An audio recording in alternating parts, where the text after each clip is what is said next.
which I did.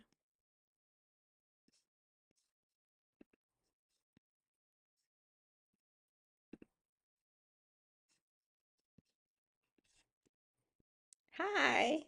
I'm just having a little bit more moments. Actually, nope, I'm letting that go. Here we go. Hopefully, everybody is doing really good today. Today, on the Falling for Learning podcast, we are going to focus on sight words.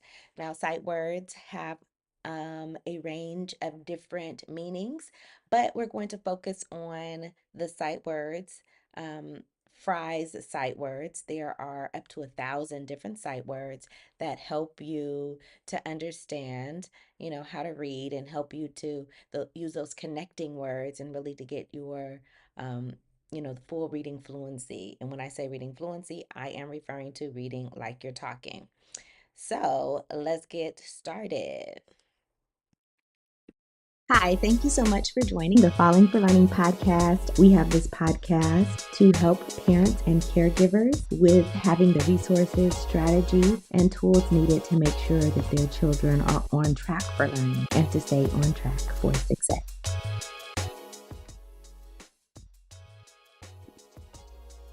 Here I am. Okay, so we're getting into sight words, and I'm going to be using some second grade sight words today.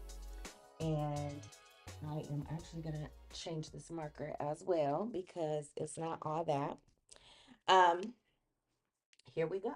Sight words. So, sight words are basically words that should be recognized automatically. Now, it is best to teach students how to sound out these words because they can get in the habit of understanding them. So some of them follow the rules and some of them do not. So that's an important thing that you need to know. Some of them follow the rules, some don't. So here are 10 words we're going to go over today, and they're from the second grade Fry sight words. Okay, so they're going to be the words 200 to 299, but of course, only 10 today. Okay, my first word is after. And of course, I'll use another marker to help highlight some differences between like how to sound out these words for kids.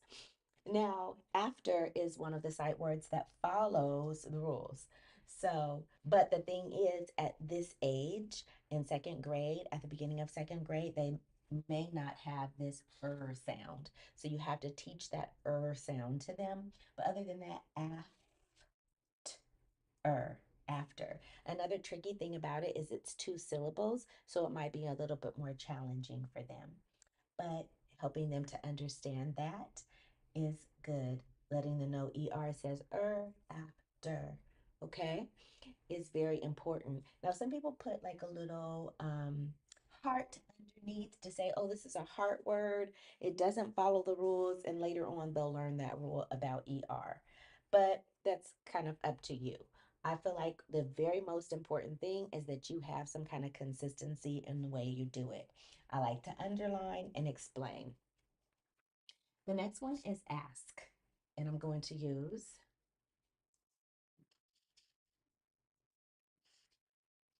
little ask. So ask is a three-letter word, very simple. Ask, ask.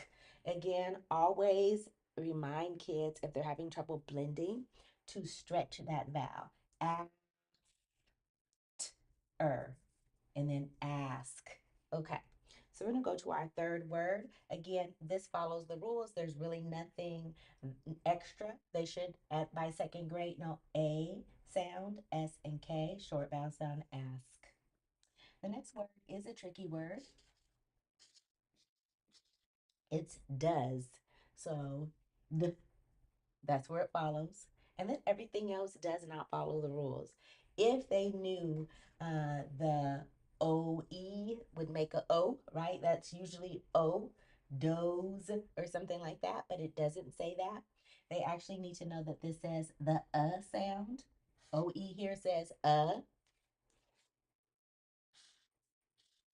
And then the S actually makes the Z sound, does. So this also makes a different sound than it usually would make. So this is where it gets tricky. Next, they need to know does, does. Makes it doesn't follow rules. It's okay. They need to understand that's how it is. And eventually, as they practice these words, use them in sentences and all of that, they will get better at it and it will become a part of their sight words. And if you're a fluent reader, a proficient reader, an adult level reader, you have thousands, maybe even a million words that are part of your reading vocabulary. So your sight word vocabulary, so you automatically know the words when you see it. But we target these words so it can help them read more sentences and understand. And even though it doesn't, it goes out of order, right? So that after they don't know that and of course this doesn't follow the rules. Our next word, help. Again, they may need help stretching that vowel. L, help. So that kind of word is an issue. Sometimes if they aren't familiar with these LP at the end of the word, like it's a type of blend. So they need to know it says help. I mean op, help, and really know that ending sound.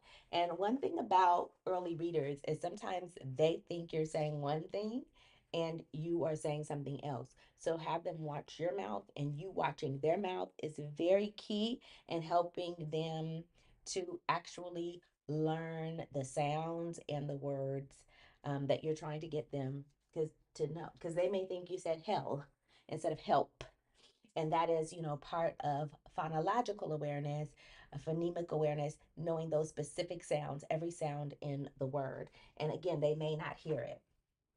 Here is another one.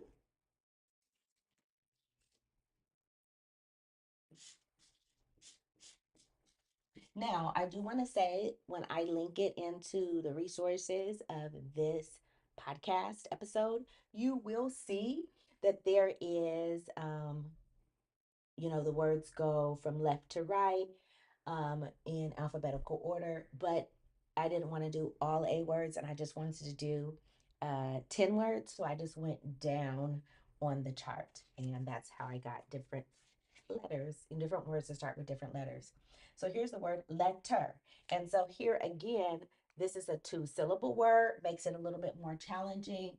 I like to draw the line between double lettered words so they'll know that this part is let and the last part is ter, letter. And understand that it's a short vowel. This first syllable, the last syllable as well. Of course, we have that ER, which we talked about in the word after, right? Okay. Our next word is move.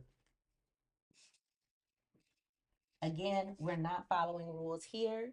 Usually we would have the O blank E make the O sound. The E would be silent, but in this case, it says ooh, ooh, v.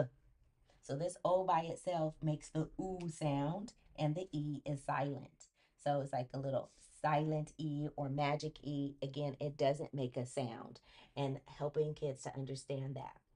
Also, when they're spelling, when we're talking about sight words, they need to be able to read them, and they also need to be able to spell them. So teaching them sight words is not just one thing, the reading of it, but also spelling it.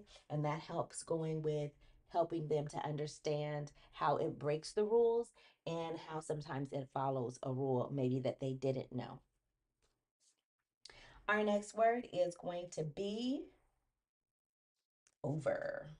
I'm going to go ahead on the next column. Again, we have another word and long O. O, v, So those words are showing up several times in the sight words.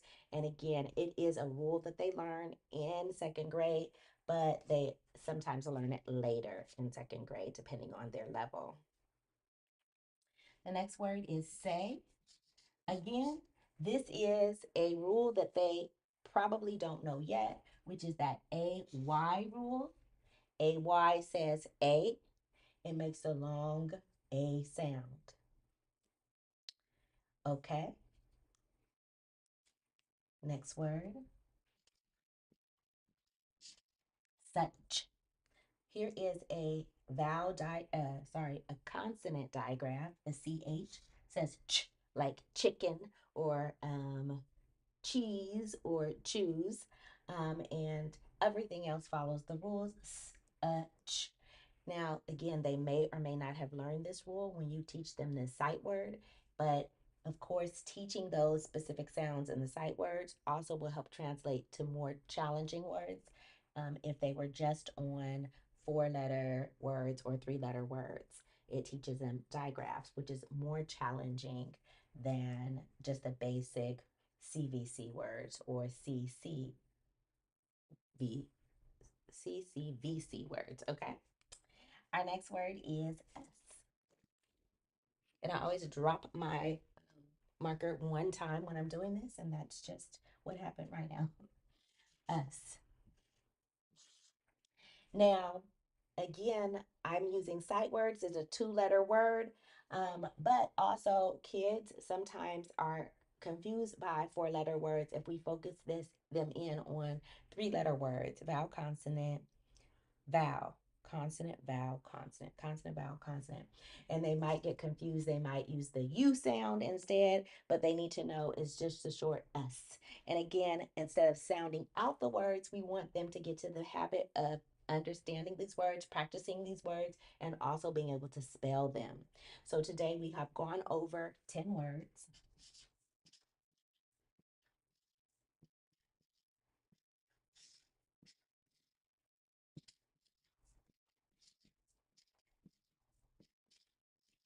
So some of us think, and traditionally, I think people were just saying, you need to learn these words, you just need to you just need to memorize them. But the new kind of structured literacy and science of reading is saying, give them rules for them or tell them when it breaks the rules so that they can normalize and understand what's going on with these words and they can get better at it. Okay? So that is a bit about our sight words. What I'm going to do now is put us on break so we can see what's going on with our sponsors. The Rewrite Method and the Rewrite Method Workbook are your go-to resource for helping kids to learn to fall in love with writing. It has the tips, tools, resources, strategies, and skill building activities to help kids fall out of writing hate and into loving to write. Get your book set today.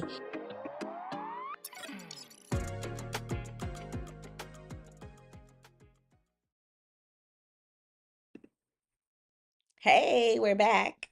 Okay. I have my microphone. I usually don't have my microphone showing, but I don't know. It's showing right now. So here we go. So here we are. So that was like just a short lesson going over the sight words. I will follow it up with reading those sight words in sentences. But I did want to have a moment to talk to you guys about my podcast last week. So last week I went to it was a HBCU college fair. If you don't know, HBCU stands for Historically Black College or University. I am a graduate of Clark Atlanta University. And anyway, I went to this college fair. It was at the SoFi Stadium. It was outside. And then we went into the Battle of the Bands. Now, you know, years ago, there was a movie called Drumline that really popularized or like brought to the forefront, black colleges and their bands and how amazing they are and the work ethic that is put in to put on these huge shows and to display their talent and all of that, right? It was, one of the main characters was Nick Cannon, and he did host the show. Now, there was a lot of controversy about the historically black college and university college fair because there was a lot of fighting. And, I just want to say I was like in line when some of the fighting was going on, but I'm a short person and I don't run towards to look at fights. And of course, like I said, I was in line ready to go into the stadium. And so I didn't even see the fights. They were like publicized on social media, and it is what it is. Unfortunately, some kids were fighting, and I did see a lot of kids and families around at the historically black college university, the college fair, talking to people and really, they were giving sometimes scholarships on site, if you brought your information and talk, and, just getting more information about what they thought they wanted to do. I went with my cousin Angie, and my little cousins, one of them is her daughter, one is my other cousin's son, who are juniors in high school, and they are looking forward to attending college and just getting more information about what they could do. So that was outside, and then after that, they had the Battle of the Bands, and so kids fight sometimes. Fortunately, there wasn't like any violence. It was more just like hand to hand combat. Not that it was good or positive or anything like that. It's just, it is what it is. What happened in the past with college fairs like this, the HBCU college fair, are there were it was, I believe it was inside. And what happened is they had fairs, sorry, get my words together. They actually had schools rent buses and take the kids to the Black College Fair. It happens in February, part of commemorating Black History Month, um, and, just the legacy of Black people finding a way. I went to Clark Atlanta University, like I said, and the what the motto is find a way or make one. My husband, who attended UCLA, a pastor, that was off. A predominantly white institution, yes. He was like, "How are you talking about find a way or make one? Like these other people were given the way." And I'm like, "Yeah, absolutely they were." They were founded, right after slavery was ended, and people did have to make their own way because they weren't given, Black people weren't given a lot after slavery. It was just, you're free, and a lot of people uh, were still caught up in the system in the way through, sharecropping and all of that. But there were other people who ventured out and, went attended college. And there were some funds that were gained, and a lot of pulling up from bootstraps. And I had seen this, you know, an interview with Dr. Martin Luther King, and he was just saying like, some people were being asked to, pull themselves by their bootstraps, and they didn't even have boots. So just a testament, Black colleges and are just like a testament to like the, I don't know, it's not magic, it's the blessing, it's the strength, it's all of that that Black people have, right? Like despite anybody or everybody, different people trying to hold them back, institutionalize racism, they rose. They were able to persevere, right? And then, to really focus in on these marching bands, these, dancers and these musicians. It's just so much, right? And a lot of I keep wanting to say historically when I'm saying predominantly white institutions, they call it PWI. A lot of people do a lot of the acronyms, and I know that's like texting and stuff. But I like to always name what that acronym is, because sometimes the it gets lost. You understand? People don't really know what you're talking about, and sometimes you'll stop people like, "What do you mean?" and they don't even know what stuff stands for. So I always like to call it out. A lot of people like you know, they go to the acronym so quick, and we don't even know what you're talking about sometimes. I always like to make it plain. So the predominantly white institutions have a lot of money, but they don't have the talent. They have much more money, but do they have the talent that those marching bands have? No, they just don't have it. Mm-mm. No, no, no. And I've been in physical therapy, and my physical therapist, she went to USC, and I also went to USC, which is the University of Southern California, for graduate school. That's where I went. A school, like every time I turn around, there's someone giving a $10 million grant. This family giving 100 million, this family giving 500 million. I don't even know where all that money comes from. Um, but you know where it comes from. We just talked about slavery. Anyway, when people are not paid for hundreds of years, somebody else is getting that money for hundreds of years. And they have access to money, like, is mind blowing for me. Anyway, so this is, just a testament of the strength. So I didn't know, I had never been to the Battle of the Bands, but my cousin wanted to go, and really shout out to her. Her husband recently passed away suddenly, and we had already planned this when he was still alive, and she just pressed forward and just had fun, brought the family together, and we just really had a good time. We had pretty good seats on the second level, first row seats on the second level. And one of her friends from high school ended up giving us his front row seats. Um, that we're actually on the field. So, kind of like midway through, we ended up going down and being on the first row of everything. So, it was amazing.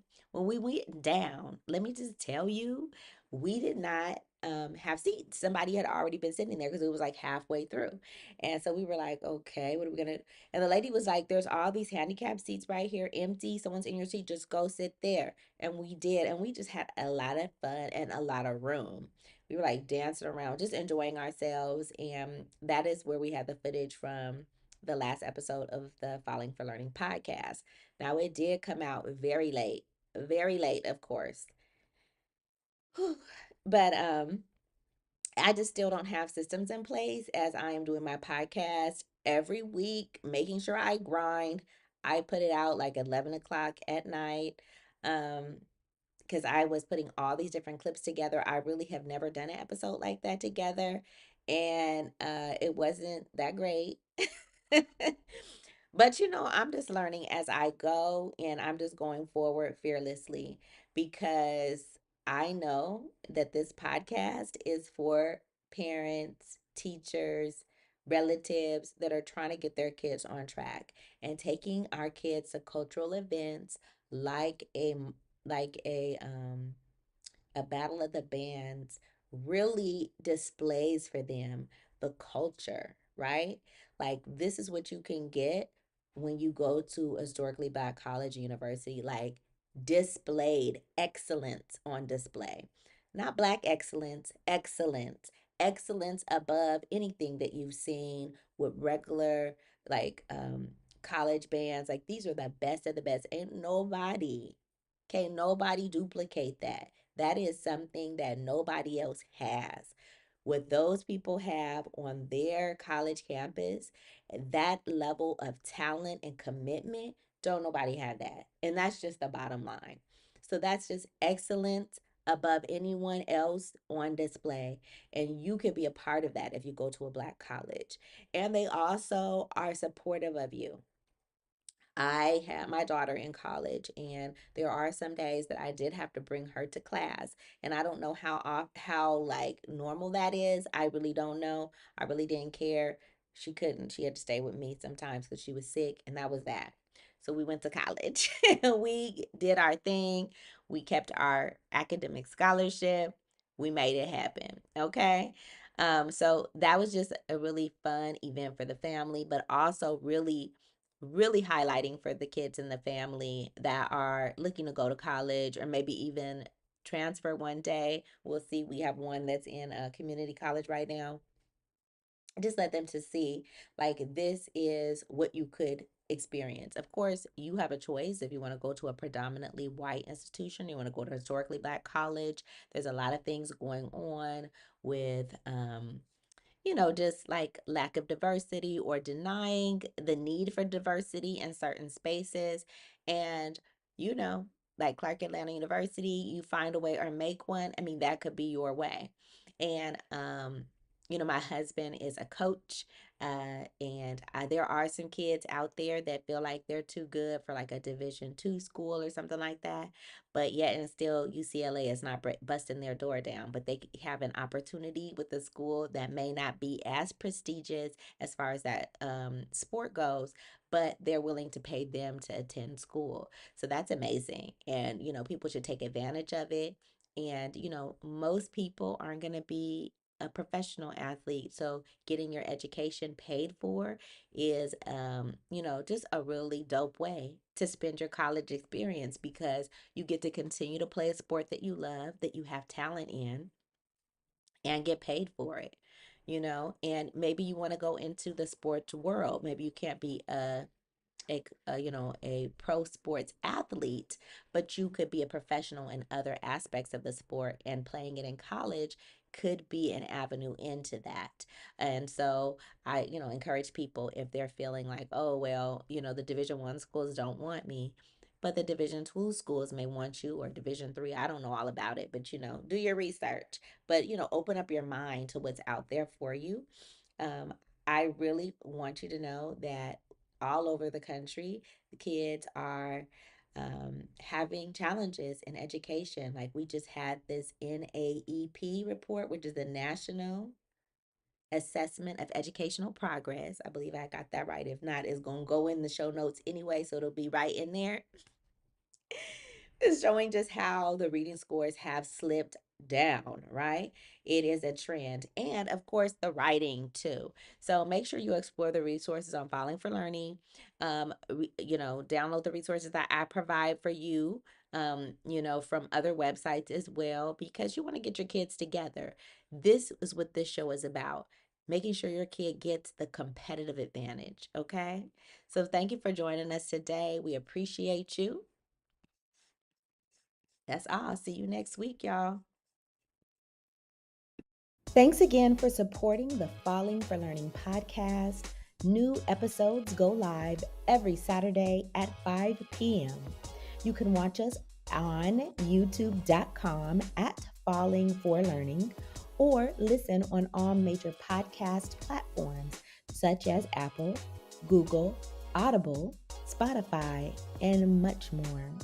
For more resources, visit fallinginlovewithlearning.com. We really appreciate you. Have a wonderful week.